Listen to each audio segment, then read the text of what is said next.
ഇത് കണ്ടോ, ഇന്നത്തെ റെസിപ്പി നല്ല സൂപ്പർ പരിപ്പ് വടയാണ്.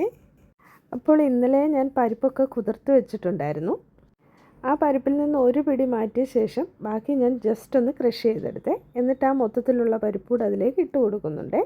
അതിനുശേഷം ചെറിയ ഉള്ളിയും കറിവേപ്പിലയും പച്ചമുളക് ഇഞ്ചി എല്ലാം പൊടിയായിട്ട് അരിഞ്ഞത് ഈ പരിപ്പിലേക്ക് ചേർത്ത് നന്നായിട്ട് ഇളക്കിയെടുക്കുന്നുണ്ട്. കുറച്ച് ക്രഷ്ഡ് ചില്ലിയൂടെ ചേർത്ത് കൊടുത്തിട്ടുണ്ട്. ഇനി എന്താ, പരിപ്പ് വടയുടെ ഷേപ്പിലാക്കി തിളച്ച എണ്ണയിലേക്ക് അങ്ങ് ഇട്ട് കൊടുക്കാമേ. എന്നിട്ട് നമുക്ക് ഇതിങ്ങോട്ട് വറുത്ത് കോരാമേ. ഉള്ളൊക്കെ നന്നായിട്ട് വെന്ത് കിട്ടാൻ വേണ്ടി ഫ്ലെയിം ഒന്ന് മീഡിയം ആക്കിയിട്ടുണ്ടായിരുന്നേ. അങ്ങനെ നമ്മുടെ സൂപ്പർ പരിപ്പ് വട റെഡി ആയിട്ടുണ്ട്. ഞാൻ ചെറിയ വടയാണ് ഉണ്ടാക്കിയത്, അതുകൊണ്ട് എളുപ്പം വെന്ത് കിട്ടിയേ. നല്ല ക്രിസ്പി ആയിട്ടുണ്ട്.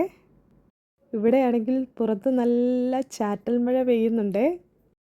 അങ്ങനെ ഞങ്ങൾ ഈ മഴയൊക്കെ ഒന്ന് കണ്ട് ഈ ചൂട് പരിപ്പ് വട ഒന്ന് കഴിക്കട്ടെ. ചൂട് ചായയും ഉണ്ട്. സൂപ്പറാണേ. Thank you for watching.